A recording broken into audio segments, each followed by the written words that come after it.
Tila isa-isa nang nagsilabasa ng bansa ang pamilyang Diskaya dahil sa kontrobersyal na isyu na kanila ngayong kinahaharap. Napagalaman kasi na wala na umano sa bansa ang kanyang mga anak upang mailayo o hindi umano madamay sa nasabing isyu. Tila naispatan pa umano ng mga mapagmatiyag na netizens ang pagharang sa kanila sa immigration. Lalo pat napagalaman sa pagdinig ng Senado ang kakilakilabot na korupsyon ng bilyones na galing sa taong bayan.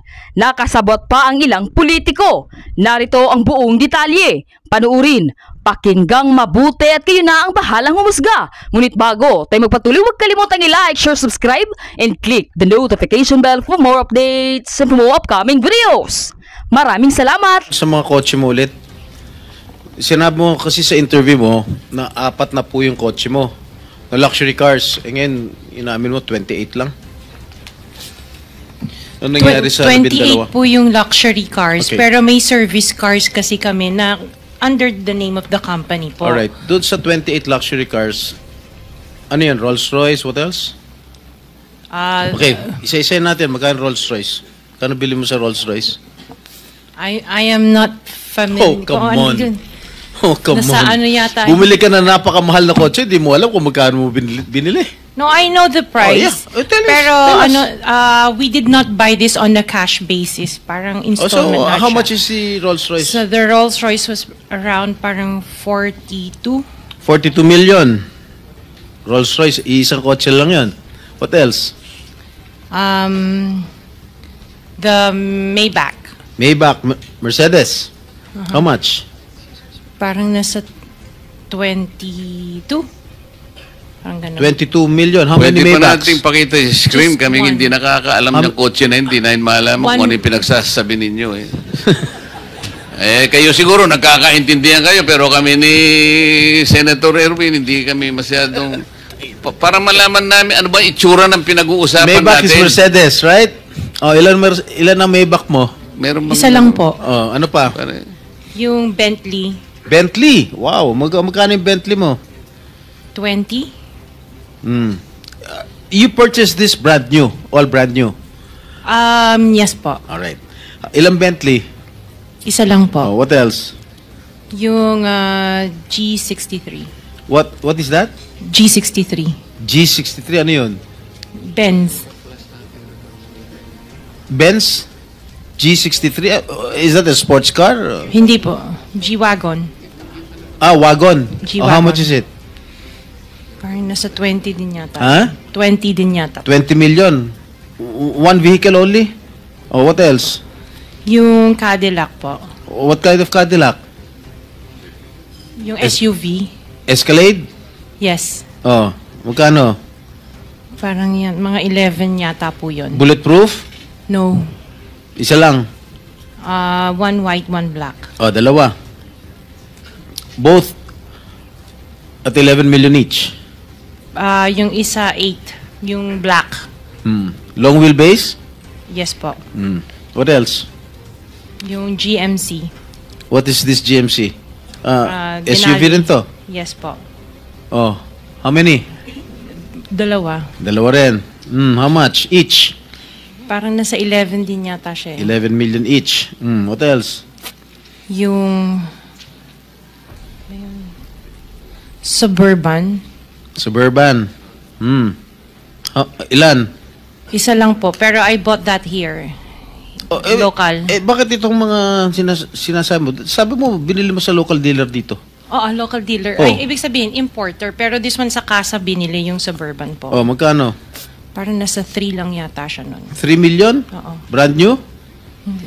Second hand? Binili mo? Second hand? Tapos lahat itong mga luxury cars mo, yung mga Rolls-Royce, Maybach, Bentley, Escalade, G63, para brand new. Opa. Bakit bumili ka na second hand Suburban? Ano na siya yung lumang model? Hindi siya Yeah. yung brand new model. Kaya nga, bakit ka bumili na second hand? Kasi yun lang yung Samantalang lahat available yung mga kasi that was mamahalin the na- time, at that time it was pandemic, so that was the time na yun lang ang available nilang When did you unit. acquire all these luxury cars? All at the same year? No po. When? Since 2022, 21. 2022. May 2021 pa po. 2021. So, ilang beses ka bumili ng kotse sa isang taon? Minsan sa isang taon, isa, or kaya minsan tatlo yung iba. Luxury. Opo. Kailan ka natuwa roon sa payong ng Rolls Royce? Last year lang po. Last year mo lang na-purchase. Yes po. Yung payong. Dahil sa payong, bumili mo, ha? Alright. Bukod sa mga nabanggit mo mga luxury cars, ano pa? Yung mga SUV ng mga engineers ko. Hindi, ilan lang to? 3, 4, 6, 8.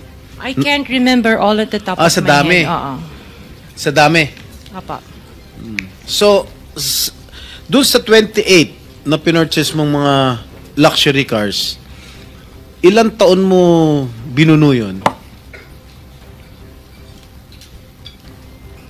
Yung iba, You started purchasing these luxury cars on what year? the long wheelbase, yung mga binanggit ko kanina, that was only 2022 No, or 21. when did you start? Yung iba, like, let's say, the autobiography, 2016 What is pa po. autobiography? Ano yan, Range Rover. Oh, may Range Rover ka 2016 pa pala, hindi mo sinasabi sa akin. Oh, Range Rover. 2016 pa po siya. Ilan? Just the one autobiography and then What the Defender. autobiography? Ito ba yung Range Rover? Range Rover po. Oh, okay, how much did you purchase? 16. 16 million. 2016 pa po yun. Ilan? Isa lang po siya. What else aside from Range Rover? Sabi mo? Defender. Defender. Ano siya? Range Rover. Range Rover din. Oh. Ilan? Isa lang po. Magkano? Nasa parang 7 yata yun. 7 million? Aha. Ano pa? The Evoque. Ano? Evoque. What is Evoque? Range Rover. Range Rover pa rin. Oh, marami ka pala Range Rover. Oh. Evoque. Ito yung, maliit ba ito? Malaki? Maliit. Okay, magkano? Parang nasa 5 lang yata po siya. 5 billion. Oh, what else? Lang, ha? Sarap ng buhay mo, ah. Oh, sige, ano pa? Hindi ko na maalala yung iba. Sa dami talaga, hindi mo maalala, no? Sino-sino gumagamit itong mga luxury cars ninyo? Kami po. Everyday, Iba-iba. siguro sa pag-aalis kayo nung umaga, Rolls Royce ang gamit mo. Pag uwi mo ng tanghali, kakain, pag lalabas kayo, may back naman ang gamit. Ganun ba yun? Sa dami nyo ng kotse. This is really, for me or for all of us, for all the Filipino people watching, this is unbelievable. To have 28 or 40 luxury cars at your disposal. Ngayon lang ako nakarinig na isang tao o mag-asawa na ganito kadami ang kotse na mamahalin. Hindi na bali yung mga Fortuner, okay lang. Pero kayo, Rolls Royce, Maybach, Mercedes-Benz, Bentley, Escalade, Range Rover, ilan? GMC, Suburban, G63, di ko na nga naintindihan yan eh. O sabi ni Senator Soto, tapos pera ng gobyerno. Ano ba? Nasaan ang konsyensya nyo, madam? Isang tanong. Hindi ako naniniwala na wala kayong contact sa DPWH. Hindi kami naniniwala. Pati siguro si minority leader, hindi naniniwala wala kayong contact. Pati si chairman, hindi naniniwala wala kayong contact. Ngayon, huwag ka tumingin tumingin ka sa akin. Wala naman nagtatanong dyan. Sino ba tinitignan mo dyan? Oh, magkano binibigay mong porsyento o advance sa mga tiga DPWH para mabigyan ka ng proyekto? Wala po ako binibigyan sa DPWH po. Baka may ipakita ako sulat sa'yo. Umamin ka na. Wala po ako talagang... Kasi hindi po ako nakikipag-transact with the DPWH. At the end of the day, pag nagsinungaling ka, ipapakita ko yung sulat. Minimum mo. Di ba umabot hanggang 40%? Wala po ako... Sa DPWH, wala po akong Sige. kausap talaga. Sige, I will take your word for it. Pagka meron ako nilabas sa'yo mamaya, okay? Mag-isip-isip ka. Hindi ako nagbibiro. One last question, Oh, Mr. last Chair. question. Yeah, Mrs. Diskaya, meron bang pagkakataon yung siyam na pag-aari mo ng construction company, meron ba pagkakataon na sila naglalaban sa isang bidding, sa isang kontrata? Hindi po.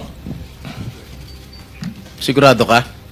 Pag Hindi makakuha po ako ng record sa pagpapakaalam ko. DPWH na si St. Timothy, si St. Gerard, si Alpha Phi Omega, sino pa? Si Alpha and Omega and St. Gerard, hindi po sila nagsasali sa isang bidding. Pero Okay yung nga. ibang licenses, magkakasama sila minsan. And then, minsan naglalaban-laban yun, Sham. Yes po. Oh, so that is not a legitimate bidding. Dahil yung Sham na yon na naglalaban-laban sa isang award sa isang kontrata, iisa lang ang may-ari. So kahit sino doon, kahit sinong manalo doon sa bidding na yon, ikaw ang panalo. Dahil sa iyo lahat yun eh. Correct? Tama? Hindi po, kasi iba yung may-ari ng mga companies. Oh, sus. Kasi sabi I'm mo just lang concerned with Alpha and Miss Omega. Diskaya, Opo. kanina, sinabi mo Alpha Phi Omega lang ang sa'yo. Opo. Nung tinanong kita ulit, in-enumerate ko lahat yung siyam na korporasyon, inamin mo sa'yo lahat yun. Oh, di ba? The records will bear me out. Opo. Oh, ngayon, ang tinatanong ko sa'yo, yung bang siyam na korporasyon na yun, Panglimang tanong na. naglalaban-laban ba sa bidding yan? Panglimang Yes tanong po. na yan eh. Sabi mo kanina, last question. Hindi ba sumagot? Ay, sumagot. Oh. Hindi, sagutin mo. Opo, sumagot ako. At Opo. naglalaban-laban. Opo. So pag naglalaban-laban yung siyam na korporasyon sa isang kontrata, at kung sino manalo ron, kahit isa sa siyam na manalo, sa'yo pa rin yun, ikaw pa rin ang panalo. Correct? Opo. Oh. Senator Erwin, Ang tanong very brief lang, ma'am. Baka Opo, tayong maano ang sa sagot panahon. po, ha? ang sagot po dyan, Senate Pro Temp, nagbibiding-bidingan. Salamat po, Mr. Chair. So, Ms. Sara Diskaya, nasa garahe niyo pa po ba yung mga sasakyang iyon? Pag chinek po ngayon, andun pa rin po, tulad nung sinabi niyo sa mga interviewers? Yes po. And sabi niyo po kasi sa kanila nung interview, 40, ngayon 28. Ilan ba talaga ang sasakyan niyo? Kasi kasama pa yung mga service cars ng mga employees ko that is owned by the companies. So, ilan po yung mga sasakyan na sa inyo at inyong pamilya? 28. 28. Oh, napakarami pa rin po. Okay. Sa DPWH po, Mr. Chair. Just a point Yes, of information. minority. Point of information para sa inyo, no? I'll transfer to the DBCC. Yung binanggit niya, nabanggit kasi yung mga kotse, Mr. Chairman, eh. Yung sinabi niyang pinagbilan niya, yung Febel Enterprises, ito yung mga charge ng BOC ng smuggled Bugatti Chirons. Yun yung kumpanya. Puro smuggled ng kumpanya, ang mga sasakyan nito, ah. Undeclared Mercedes-Benz, Sports Boxster, kung ano-ano, 2022. Pero yung 2024, yung dalawang Bugatti. For the info. Salamat po, Minority Leader, May Mr. Bugatti Chair. ka, no? May Bugatti? Wala po. Wala po. So, Mr. Chair, it would seem based dun sa information ni Minority Leader, may iba pa pong offenses, possible offenses na mapasok po sa findings natin dito sa inyong committee report po.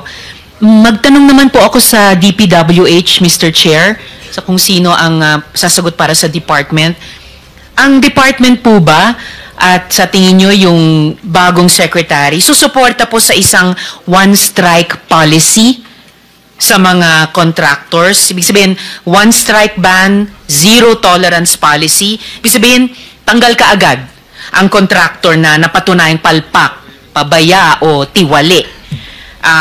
Kasi hanggang ngayon, dun sa 15 na contractor na pinangalanan ni Presidente, hanggang ngayon, wala sa kanila, zero ang nasa blacklist. So, sino pong DPWH. sasagot, Mr. Chair? DPWH, is there a policy who's going to answer? Yusek Cabral. Yes, ma'am. Mabuti kayo po yung sasagot dahil madalas din po kayong nababanggit nitong mga araw na ito. One strike policy po, zero tolerance policy. Susuportahan po ba ng department at pati ng bagong secretary? Sa palagay ko po, susuportahan po yung one-strike policy. Considering yung mga events po na nangyari ngayon. So, ibig pong sabihin, yung 15 contractor na pinangalanan ni Presidente, posibleng pumasok sa blacklist these days. Yes, Your Honor, Mr. Chair, possible po. Depende po sa results ng mga fraud audit o kaya ng mga check po ng internal audit ng department or mga QAU report po, posible po. At ano pong time frame din nung fraud at saka internal audits po na iyon para matukoy kung mayroon sa 15 na papasok sa blacklist ng department? Hindi ko po alam yung instruction ni former Secretary Bonoan, pero alam ko po nagpaikot na po siya ng mga quality assurance unit sa lahat po ng mga regional offices. Yung fraud audit po ay kinokonduct ng Commission on Audit. So sabi po nila, 1 buwan. 1 buwan po Kanina ang po. fraud audit at internal audit. Yung internal audit po sa amin po yun. Sa inyo naman, Meron sa pong, department. internal audit sa amin na under ng Office of the Secretary. So, So pwede namin itanong sa bagong secretary, ganong Opo. katagal yung Yes. internal audit. Yes. Yun naman pong quality assurance Assurance unit na trabaho, kailan po matatapos iyon? alam ko, sa pagkakaalam ko po, kasi under ng technical services yun, ay meron na pong dineploy yung undersecretary namin for technical services na mga quality assurance unit sa mga regional offices. Yes, Hindi nabanggit nyo po. Anong time frame po Hindi nila? ko lang po alam kung ano po yung timetable nila, but alam ko po na parang last week or a week before, parang 50 teams na yata po, but I'm not so sure ang pinaikot. Composed po ng representative ng Bureau of Construction, Bureau of Quality and Bureau of Research and Standards, saka BQS, Quality and Safety. Ifa-follow up po namin kayo Yes. kung kailan hanggat maaga dapat matatapos yon. And Yes, Your Honor, Madam Chair. salamat, Yusek Cabral. And Mr. Chair, dahil napag-uusapan na rin kahit kanina yung audit, itanong ko po kay Director Tracy Ann ng COA, well, hindi, sa DPWH pa rin, Yusek Cabral, pero kaugnay po ng audit na pag-uusapan kanina. Ano namang uri ng warranty ang meron sa mga proyekting ito? Ibig sabihin, kapag po nasira yung isang flood control project, pwede po bang paayos sa kanila at patapusin at no cost to government? Your Honor, sasagutin ko po yan sa pagkakaalam ko. Kasi Of course po. planning po and PPP ang hawak ko. Alam ko po may 1-year warranty pagkatapos po ma-declare na completed. So yung 1-year warranty po, after that, tatanggapin po ng implementing office for the certificate of acceptance. Yun po, during that period po, kung meron na observe na mga defects, kailangan pong ipakorek nila sa mga contractor at no cost to the government, Your Honor, Mr. Chair. At kung hindi po nila i-correct, sa pagkakaalam ko po, pinapatawan po sila ng, parang nire-recover po yata lahat ng mga monies or retention money or billing, hindi po papayagang makakubra ng final billing. Kasi alam ko po, requirement po yung certificate of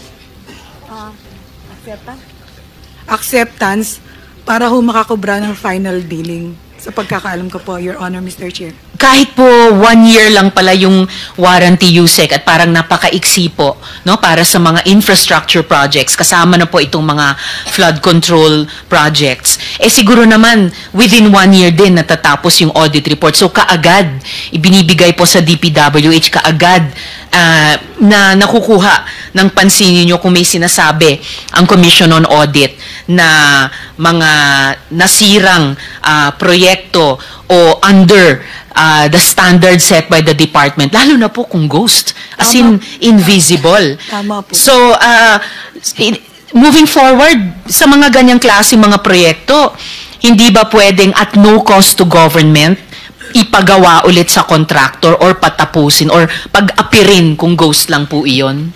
Tama po, Your Honor, Mr. Chair, na lahat po ng depekto na as a result of their workmanship ay dapat pong i-correct ng contractor at no cost to the government.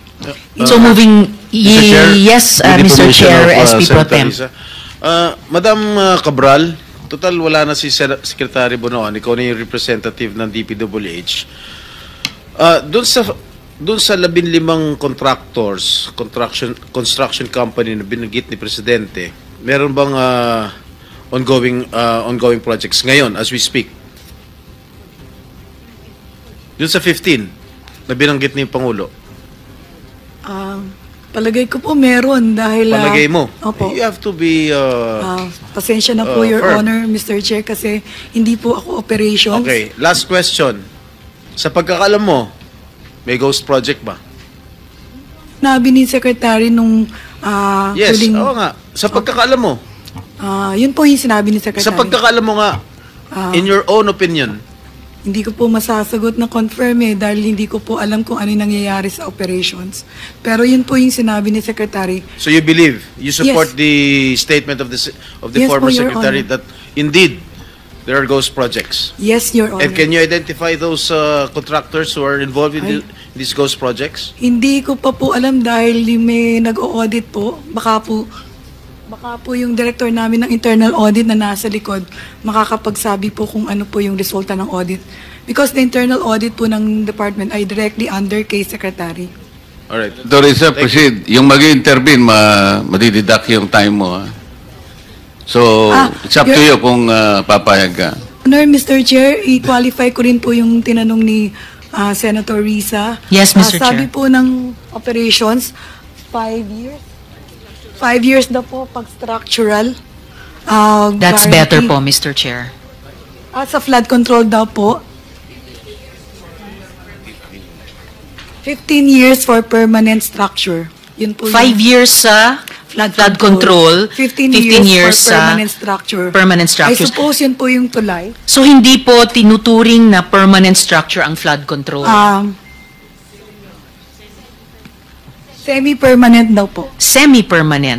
And yung tinuturing yung permanent structures, Mga tulay po siguro at for saka mga example, building. At mga buildings. Opo. So within the 5 years, Yun pong flood kapag control. po nasira o Structural. nakitang substandard or, Yes or po. ghost, it should Opo. not take 5 Ay, years to see or unsee a ghost project na Yes flood po, Your control. Honor. Yes po. Moving forward, sa tingin nyo papayag ang department, paayos yan, paapirin yan, itaas sa standards ang flood control project at no cost to government. Dapat po, Your Honor. Dapat Mr. lang Chair. po talaga, ma'am. Ngayon, bukod po dun sa suspension, yung sinabi ni Chair kanina na revocation, meron na ba tayong doble gastos, doble danyos policy? Kung saan pagbabayari ng doble. Una, para sa construction. Pangalawa, sa repair. Yung mga contractor, kung sila ay may substandard project. Sa tingin nyo po ba, ideya itong doble gastos, doble danyos policy, ideya na pwedeng suportahan ng bagong secretary? Kasi gusto ko lang pong i-remind, Mr. Chair, ang department na hindi dapat taong bayan ang gumastos ng doble. Kapag palpak yung flood control project. Pwede po, Madam Chair, na pag-aralan yan. I'm sure anything po na makakatulong para masiguradong tama yung proyekto, yung kwalidad at yung hindi ghost ay susuportahan po ng buong departamento. Okay, so i-follow up po namin yan sa inyo. Isa pang dagdag na consequence o parusa para lalo na para sa proyekto sa flood control. Kasi kanina, Mr. Chair, hindi ko nga alam kung ako'y matutuwa or iiyak na naghihiring tayo samantalang suspended na naman ang trabaho at saka pagpasok sa eskwelahan, sa public, sa government dahil sa ulan at napipintong baha na naman. Mr. Chair, matanong naman po sa BIR. Your 5 minutes is up, I see. Senator. One last question, Mr. Okay, Chair. okay. Salamat po, Mr. Chair. Para po kay Deputy Commissioner, I'm sorry. Okay, I thought I saw Sir Lumawig kanina. So, Deputy Commissioner Barcelo ng BIR. May investigasyon na po ba ang BIR kung nagbabayad ng tamang buwis ang mga diskaya at ang kanilang mga kumpanya? Pati na rin po lahat ng mga kumpanya at personalidad na sangkot sa flood control scam. Yes, Your Honor. The Commissioner has already stated before that all those initially 15 contractors will be subjected to BIR investigation, Your Honor. Will be subjected? Are they not yet being subjected as we speak? They are subjected in the sense that a letter of authority to kick off the investigations are now issued by the BIR commissioner, and it is for service to the companies involved. Sorry, letter of Authority, Your Honor. authority. Letter of authority. So will be served pa lang. Kailan po isi-serve? Upon issuance, Your Honor, I understand they were already issued, and every opportunity for the BIR examiners to serve them, they will be served, Your Honor. So the letter was already issued pero Yes. isi-serve pa dun sa 15. Kailan po masi-serve yun? There were companies that were already issued LOA, Your Honor, and there are still that have not yet been served the letter of authority, and this will be served. At kailan po sila, within how many days kailangan humarap sila or sumagot sa bureau? As soon as they receive the LOA, the BIR will be issuing some notices to them to submit documents for the investigation, and there are procedures for that, Your Honor, later on when the BIR come up with their findings, and they have they are entitled, of course, to Po. notices also. Pero yung initial submission, ilang araw once ma-issuehan ng letter of authority? Your Honor, maybe it could be 5 days, 10 days to 15 days, Your Honor. 5 to 15 days. All right. Salamat po, Okay. Mr. Chair. Sa next round ko po, itatanong ko po sa BIR kung Yes, nakikipag-ugnayan na rin sila sa AMLA kasi yung graft and corruption ay predicate crimes para sa money laundering. At itatanong ko rin po yung papeles ng 4 sa Diskaya companies na nagpapakita ng pambihirang pagtaas ng level of capitalization in the billions po. Mr. Chair, at itatanong ko kung ito po ba ay tinitignan na ng BIR at in coordination na rin po sa AMLA. Salamat po, Mr. Chair. Thank you, Senator Risa. Just one question addressed to Ms. Rimando. Ms. Rimando, bago ka naging CEO ng St. Timothy, ano naging trabaho mo? Nagtrabaho din po ako sa St. Gerard, Mr. Chair. Ano trabaho mo sa St. Gerard? HR Manager po, Mr. Chair. HR? Ano ibig sabihin ng HR for the education of the public? Human Resource po. Tapos naging CEO ka ng St. Timothy. Yes Sino po. pinakikinggan mong boss? Sino pinakikinggan mong boss? Pinakikinggan ko pong boss. Ikaw ba ang boss ng St. Timothy o meron kang pinakikinggan na iba? Di ba si Madam Sara? Ay, hindi po. Regarding po sa St. Timothy, ako po. O sa St. Gerard? Sa St. Gerard po, wala na po akong ano doon. So Mr. ikaw Chair. nasusunod? Opo, Mr. Chair. Alright. Sige, mamaya magtatanong ulit. Thank you. Miss Rimando, kanina siya mo, bago ka naging CEO ng St. Timothy, naging HR ka, magkano sweldo mo?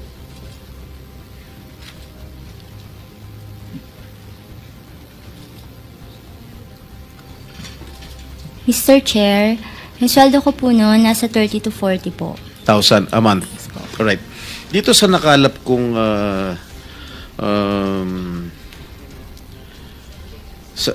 SEC, ang amount paid sa record dito, 887 million. Paano ka nakakuha ng ganong kalaking pera? Paid up capital. Tama, paid up capital. Paid up capital. Saka kumuha ng ganitong kalaking pera. Mr. Chair, yung 2025 na lang po yan. Bali, nung Oo nga, nag-umpisa po kami, ang tanong ko sa'yo, saka kumuha ng pera? Mr. Chair, meron naman pong income si St. Timothy po. Hindi, pera mo to eh. I mean, iba pa yung pera ng subscription ni Mary Faith Glynn, Jerry Panty.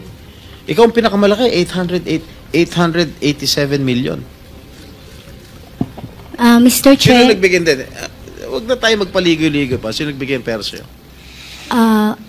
nakakahiya man pong aminin, pero meron po akong hiniram na halaga sa tito ko po nung nagsisimula pa lang po ako na nagtayo po. Magkano hiniram mo sa tito mo? Noong una po ay nasa 7.7 million lang po. O paano umabot ng 887 million? Nung kumikita na po si St. Timothy, wala po akong nilalabas na sarili ko pong kita. Lahat po pinapasok ko din po dun sa corporation Talaga? po. Opo, Mr. Chair. Magkano binabayad mong tax sa gobyerno? Mr. Chair, pwede ko po bang mag-refer dun sa financial Sige, statement babalikan po? kita, tapos nahiyaan ako kay Okay Senator po. Raffy, okay? Thank you po. Senator Rapi. Thank you, Mr. Chair. Kanina nabanggit ni Senator Soto na yung dealer na inamin naman ng mga diskaya ang pinagkukunan nilang kanilang luxury vehicles ay yung company na involved sa pagpasok dito ng Ducati na hindi nagbayad ng tax kaya hinila kasi in-expose ko yon.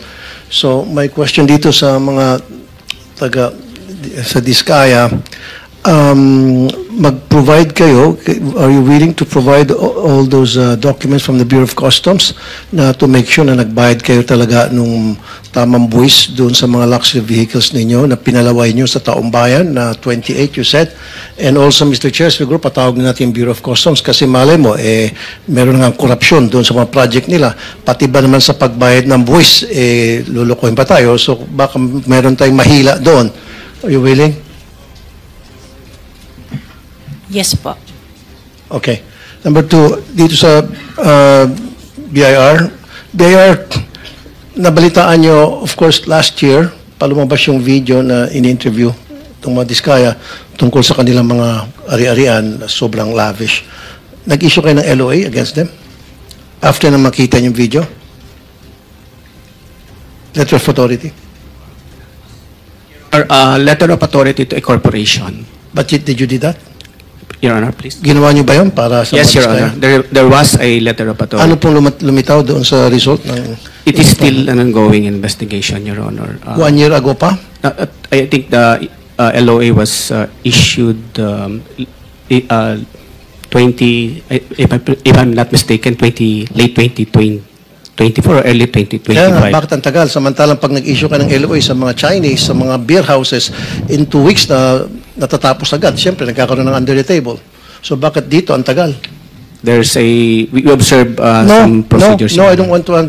Hindi acceptable yan. Marami akong kaibigan ng mga businessmen, mga Chinese karamihan na nagsusumbong sa akin.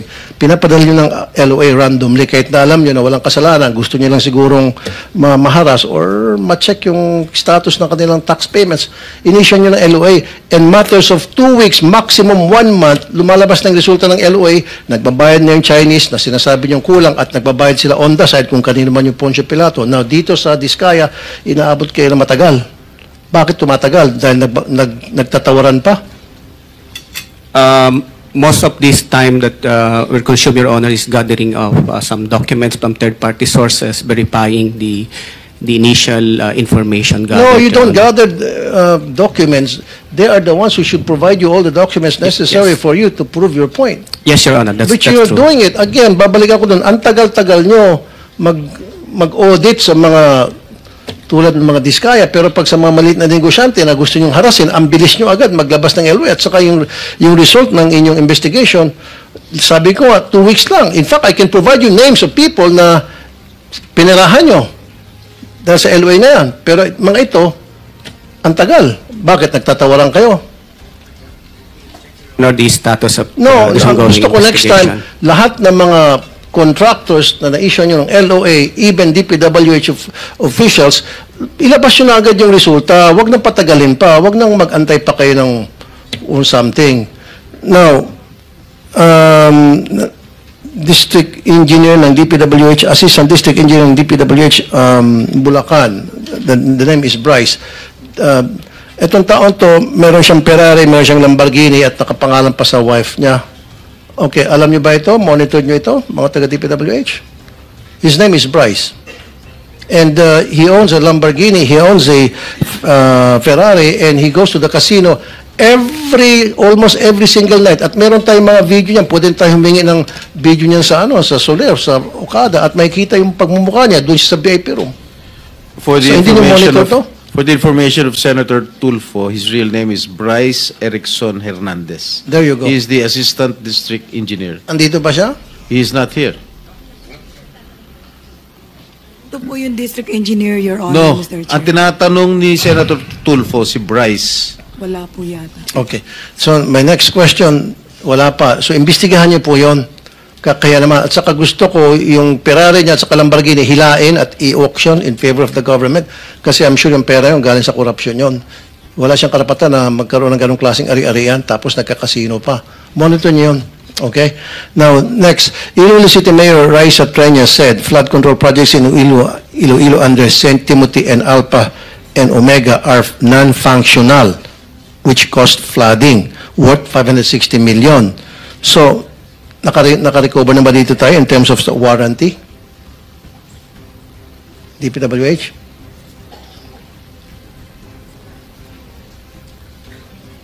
Yung sa project na yon? Wala po akong idea, Mr. Chair, Your Honor. Well, dapat magkaroon kayo ng idea by now. Alam niyo naman po, magkakaroon tayo ng hearing ganito. Dapat inimbestigan niyo lahat ng mga project na questionable. Ito, lumabas sa media to, na-question ni Mayor Treñas. So, go and investigate this. Okay. Now, dalawa na lang. Paano tayo nakakabawi doon sa mga proyekto na mga ghost projects or yung mga delayed? Di ba meron yung tinatawag na performance bond?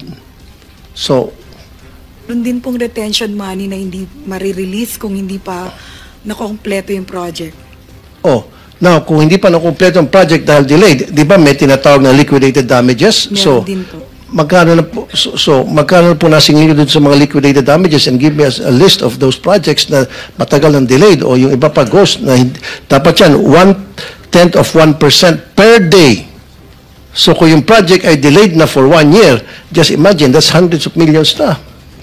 Kung pag-ipon-ipon natin, are you doing that? Ayun po ay kukunin natin ng datos sa mga implementing offices kung nakapag-apply po sila ng liquidated damages sa mga delayed projects, Your Honor. Okay, 103 contractors, natanong ko na ito noon, hindi nyo ako nasagot kasi minadali ako noon. 103 contractors blacklisted. Okay, out of these 103 contractors blacklisted dahil nga hindi maganda yung kanilang trabaho, substandard and ghost projects, bakit isa lang ang flood control projects doon? Out of 103. At ngayon, pinag-uusapan natin sabog-sabog na napakarami pala mga flood control projects na nangyari sa ating bansa. And yet, sa 103 na na-flag down ng DPWH, isa lang bukod tangi ang may kinalaman sa flood control. Why? Mr. Chair, Your Honor, hindi ko po masasagot. Wala po akong... No, I asked this question before. Then, dapat nasagot yun na by now. Kasi, tinanong ko na dapat prepared na kayo. 103, tapos isa lang ang flood control. Parang naglulukuhan tayo rito. Diba? So, next time, pwede siguro, Mr. Chair, obligahin natin mga ito na pag susunod na hearing, i-provide nyo sa amin ang reason kung bakit sa 103, isa lang ang flood control project na ano nyo, na flag down. I-flag ko po sa Director ng Procurement Service, Your Honor, Mr. Chair. Sino siguro sa DPWH in charge of that? Maybe you have to research and ask. Procurement Service po yung ng Central Office po yung in charge ng siguro pagre-recommend. Of course, implementing office po ang makakaalam niyan kung sila ay kailangang i-blacklist o delay sila. Kaya nga, kung kailan nila i-blacklist, so kailan i-blacklist, kaya nga 103 got blacklisted. But unfortunately, out of the 103, only one was involved in flood control project. So ano nangyari doon sa iba? Na pinag-uusapan natin ngayon by the hundreds na. Tama? You follow me? You know what I'm saying, ma'am? Yes, Your Honor. Okay, next time. Siguro next time din, Mr. Chair, dalawa na lang, papatawag natin itong mga insurance companies. That's a good idea. Patawag natin itong mga insurance companies as well, kasi pagdating sa warranty retention money, yung sa faulty projects, ang sinasabi, ang nakarating sa aking information, mabagal daw ang pagbayad nito mga insurance companies. Baka ito mga insurance companies, ito yung mga fly-by-night o house show na, which is also owned by some of the people from the DPWH. Kaya hindi nababayaran, nasasayang lang itong mga warranty faulty projects. Yung pag-warranty, pagpakabayad sa kanila. And then the last but not the least, a couple of months ago, nag-raid ang NBI sa Bulacan sa mga steel mills selling cheap, substandard steel. Okay. Senator Rapi, the insurance commissioner, I think, is present. Is there, nandiyan ba Insurance Commission? So bakit yun ang reklamo, Mr. What's your name, sir? Regalado, sir. Are you investigating itong mga insurance companies to make sure that they're legit, that they're capable, at meron silang kakayahan magbayad? Dahil ang reklamo din kasi bakit matagal ang pag-process at pagbayad para doon sa warranty ay mabagal doon yung pag-process nitong mga insurance corporations. Yeah, we managed to settle the claims when they are filed with us. But ganito lang ho yung proseso natin. Insurance companies are sureties. No? They only cover about 30% of the project, and then ang bawat risk po nila ay hanggang 250 million. Kami po, ang jurisdiction namin, ang pwede lang namin magamit is about 5 million. At yung iba po, they have to go to the civil courts to claim. Ang punto po dito is kung hindi makolekta sa mga kontraktor, pwede hong dumiretso ang DPWH sa amin para tulungan sila because these are all callable on demand.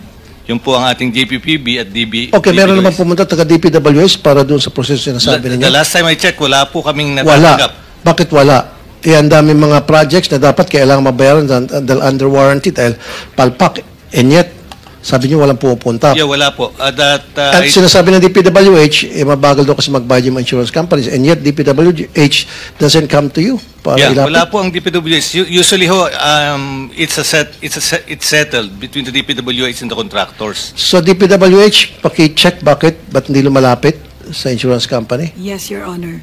Okay, and last, yung mga cheap steel mills na ito'y paboritong puntahan ng mga loko-loko mga contractors. Alam niyo to, tumatawa kayo ng ulo, especially dyan sa Bulacan, marami yan. Nag-raid na nga yung NBI niyan. Unfortunately, yung ginawa nilang raid, hausyaw lang. Matapos nilang raid, humingi na ng pera, and then umalis na. Ito ang nakakatakot dahil, Mr. Chair, especially mga earthquakes, di ba, pina-expect natin na pwede mangyari anytime. Pati sa mga kalsada rin, ito yung mga galing China, na mga, in fact, ba na ito sa China, ito mga steel products. Alam niyo po ito, bakit hindi niyo po ito pinag-raid? O bakit hindi niyo po ito pinapapasara? At patuloy pa rin po kayong nagiging parokyano ng mga steel mills na ito.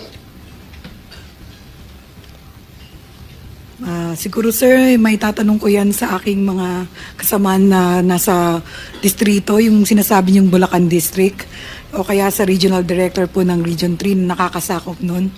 Dahil ngayon ko lang po din narinig yung NBI na ni-raid, na nag-raid or something. Ngayon ko lang po narinig. So, ibig sabihin, NBI hindi gumawa ng coordination sa inyo to inform you na, hey, maraming mga steel mills sa buong bansa, kasama din yung Bulacan, i-raid namin dahil ito ay bilihan ng mga kontraktor ng DPWH ng mga substandard materials.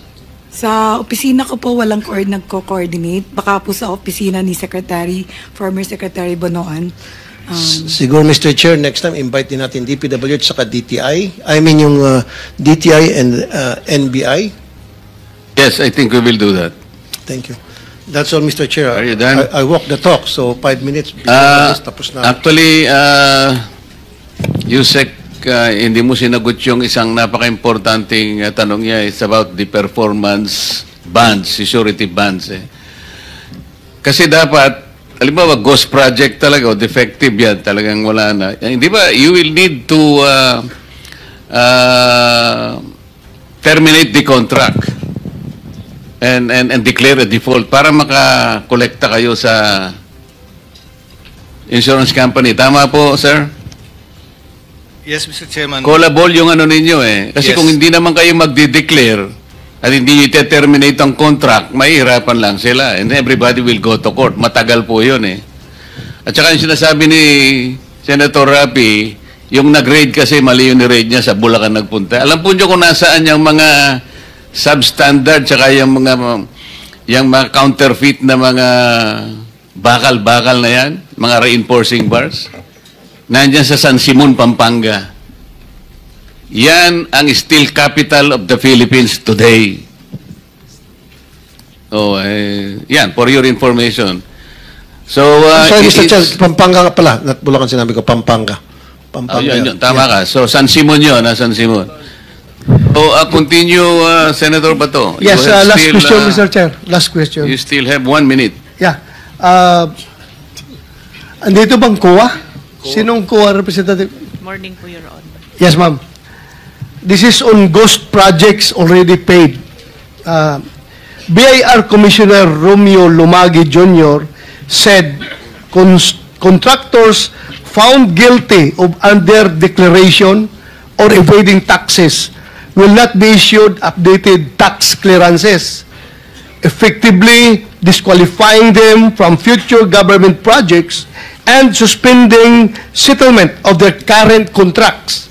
He addressed reports on ghost flood control projects, which the government had fully paid for and declared as completed, but which, upon subsequent verification and validation, were discovered to have never been actually constructed or physically undertaken.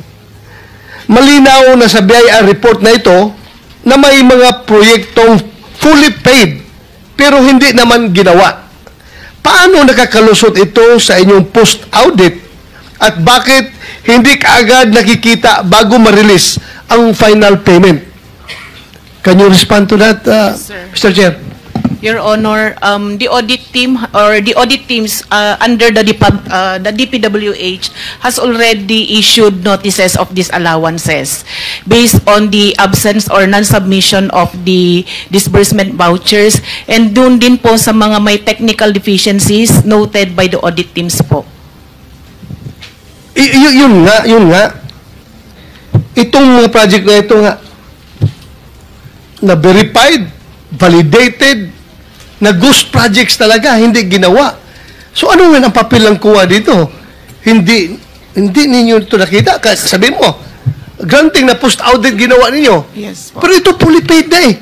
Yes, so po, Your we Honor. presume na Yes po. nagkandak na kayo ng post-audit dito. Meron na po, Your Honor, hindi po siya na post-audit, kaya po nag-issue na po si auditor ng notices of disallowances para doon po sa mga projects na yun, Your Honor. At doon sa mga hindi po sinubmit na disbursement vouchers po.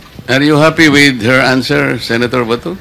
I'm not satisfied, Mr. If Chair. I may I'm not satisfied. provide po, Your Honor, for... Ang tinatanong niya po, Madam, Yes po. paano nyo inaudit yung ghost project? Yes, Your Honor.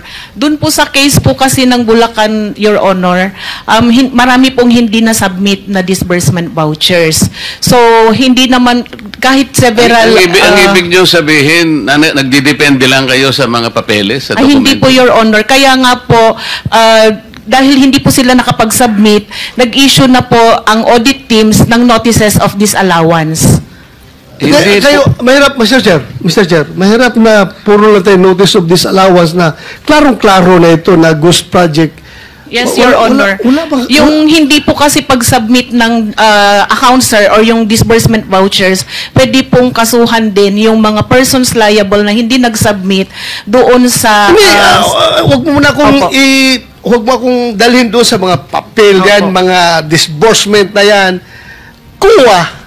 Kung mag-post-audit kayo, di ba pupunta kayo sa area, tingnan nyo kung saan ang project? Yes po. O ngayon, hindi nyo nakita.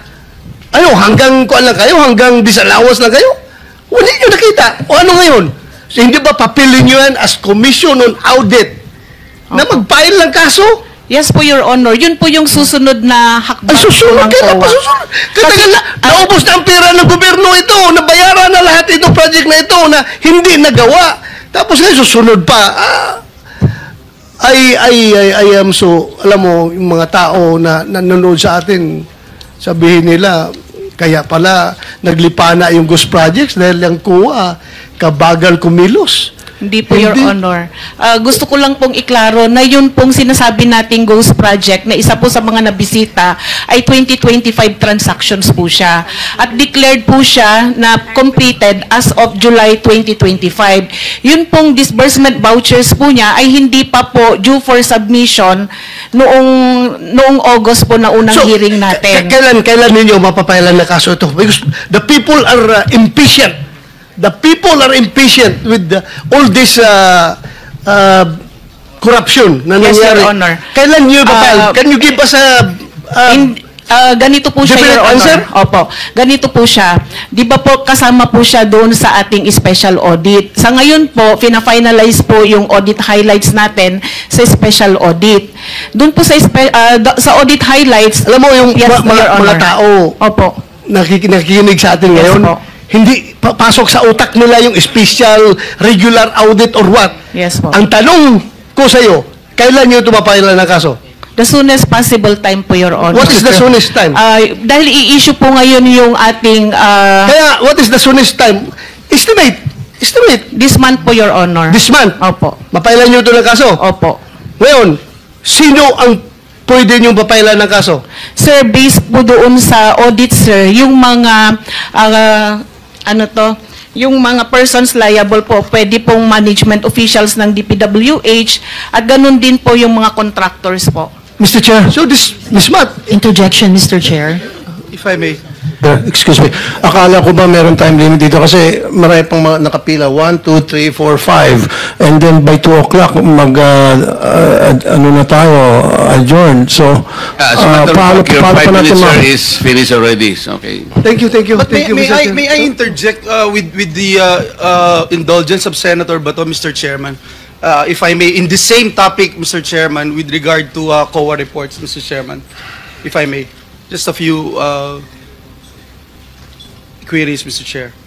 Queries na kasi Yes, nakalinya Mr. yung Chairman, mga- because I heard, because I'm sure a lot of our people are listening and watching. Very interesting yung ni-raise ni Senator Bato. Ma'am, from COA, what's the difference between fraud audit and yung audit highlights? At binabanggit nyo, matatapos na po ito. Is that correct? Because that's the reason why the chairperson of COA is not here today, because he's finalizing it today. Am I correct, ma'am? Your Honor, opo. Yung fraud audit po, ang result po ng kanyang, or report po na lalabas, ay yung pong audit highlights po natin. The audit highlights would contain the significant or yung key takeaways po doon sa ating fraud audit, wherein the nature of the alleged fraud and the persons liable, at saka yung mga gathered po na evidence, ang lalamanin po ng ating highlights.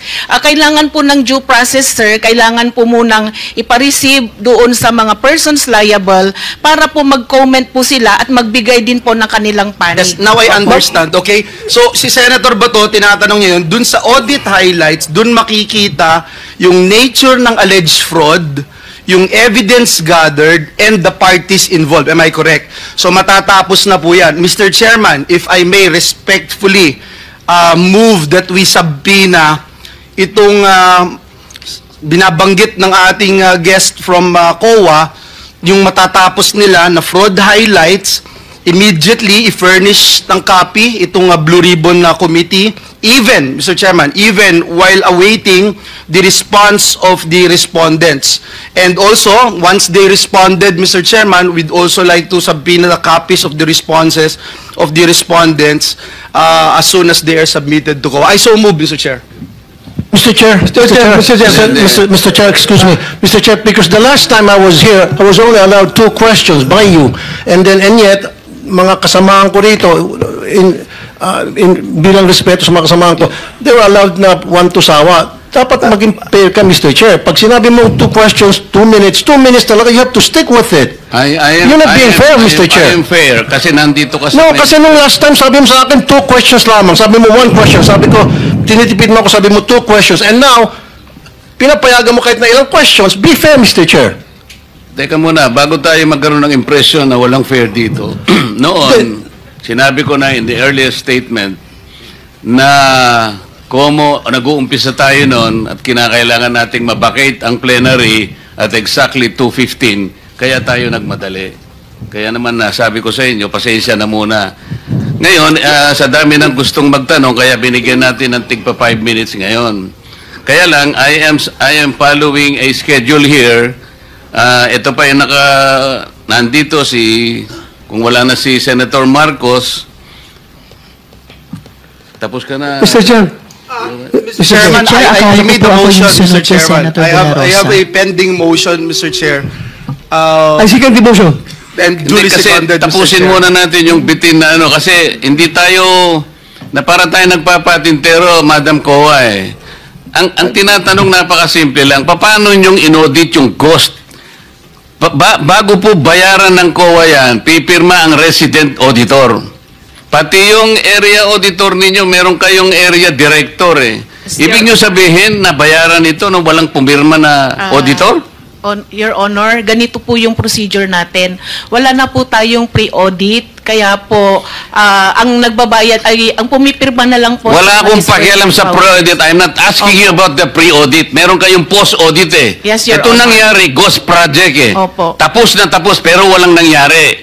Ang tinatanong namin sa'yo, sino ang pumirma? Bago mapirmahan yun, merong certificate of acceptance, merong certificate of completion, pipirma ang resident auditor. Hindi po pipirma ang resident Anong gagawin ng auditor, Your COA? Honor. Post-audit nga lang po. Kaya po... Ano nga yung post-audit? In your charter, Opo. magkaintindihan tayo. Ito yung inyong charter, sample of services listed in COA Citizens Charter. Financial audit, performance audit, compliance audit, fraud audit, special audit, notice of disallowance, notice of charge, notice of suspension. Among these, alin ang akma doon sa performance ng contract? Opo. Nasaan kayo? Papasok po siya sa compliance, sir. Sus Mariosep, Opo. wala nga compliance eh. Ganito po, Your Honor, marami pong observation ng mga auditors natin pagdating po sa compliance nila sa procurement. Sinong mag-a-avail ng compliance? Sino yung auditee? DPWH po sa case po natin ngayon, Your Honor. So anong nangyari? Marami pong observation ng mga auditors natin, sir, pagdating po sa compliance nila ng 9180. Kapag ba ang chairman mismo pumunta rito, he can present better questions than you, answers than you? Pareho lang din po yung isasagot, Your Honor. Kasi ganun Pareho po yung proseso isasagot? natin. Opo. O, sandali lang. Let us follow the... Mr. Chair. Mr. Chairman, Mr. Chair. I'm now being tempted to raise a point of order, Mr. Chairman. I made a motion duly seconded, Mr. Chairman. kasi nga kung... To subpoena, Mr. Chairman, today, Mr. Chairman, I'm asking it today because they said if that will help us, okay. Any second? Yeah, it was already seconded, Mr. Oh, there's a motion and there's second. The motion is approved. Then let's Thank you, continue Mr. with the questioning. Mr. Chair, sir, kasi yung 5 minutes ko, maraming sumingit. Last na lang, isa lang. Hindi, kasi hindi na makakaano itong mga kasama natin. With the permission of Senator Tolpo. Senator Tolpo, maigsi lang. Maigsi lang. Ha? Di ba, Mr. Chair? Kasi sabi ng, Mr. Chair, sabi ng COA. Teka muna, with the permission of Senator Tulfo. Okay lang? Clarification, Mr. Chair. Akala ko po ako yung Oo nga, kasunod kayo na po ang ni susunod. Senator Kaya lang, ang Rosa. daming ayaw pang bumitaw. Wala Hindi ho, naghihintay naman po ako. Tinatanong ko lang po yung sequence. And then Salamat, last, Mr. and then Chair. Senator Risa. Salamat, Mr. Chair. Pagkatapos wala na si Senator Amy, Senator Rapi. Yeah. Sandali lang, ikaw na po. Thank you, Mr. Chair. Mr. Chairman, considering that this representation is part of the leadership, Okay. Priority, we find out, Mr. Chairman, Okay. the list of... Last question, and then Senator Risa. Wala na si Senator Marcos, Senator Joel, Senator Rapi, Senator Robin, magkano ka? Senator Robin. And then Senator Mark. Okay. In that order. Thank you, Mr. Chair. Proceed, sir. Proceed. Ma'am Kuwa, sabi mo kanina, kaya hindi pa kayo nakapag-file ng kaso dahil itong mga ghost projects na ito ay 2025 nangyayari. Am I correct? At you need time para Sir, for makapag-file ka. clarification, isa po doon sa mga ghost projects na na-mention, sir, ay 2025. Pero sa iba po, hindi ko po masigurado kung anong taon. Okay, ganito. According to COA Annual Audit Report 2023, 2023 ito, it was observed that various infrastructure projects with aggregate cost of 5.716 billion were declared as 100% complete. On the report on publicized government programs, projects, and activities, and project status monitoring reports of DPWH implementing offices despite the deficiencies or defects noted upon actual inspection and validation thereof. Ibig sabihin po, sa regular annual audit ng COA, nakikita na ang mga mali-maling report ng District Engineering Office ng DPWH. So itong mga 2023 na mga problema, wala pa kayo na-file ng kaso nito? Your Honor, yung iba po dyan kasi, kinorek na nung contractor yung mga noted deficiencies. Yung iba naman po, nagbayad na po yung mga persons liable. At doon sa mga nakorek, kahit nakorek po, meron din pong mga pinataw or nakolektang liquidated damages po. So, meaning, wala talaga nakasuhan kasi naayos nila. Naayos nila ito lahat. Kasi 5.716 billion pesos na projects. Sabi, maraming deficiencies. Tapos, Po yung wala total- nakasuhan. Yan po yung total contract cost, Your Honor, yung 5.7. Yes. Opo. So, wala nakasuhan ito. Itatanong ko po kasi, Your Honor, consolidation po yan sa lahat ng regional and district engineering offices. Yes, I hope, Opo. ma'am. That's your Opo. mandate. That's your mandate. Kukunin po namin sa mga regional auditors Yeah, po gawin natin po ninyo. kung meron po silang mga pinailan po para po dyan. Salamat, Opo. ma'am. Thank you Thank for you your very much. Mr. Chair, I'm done.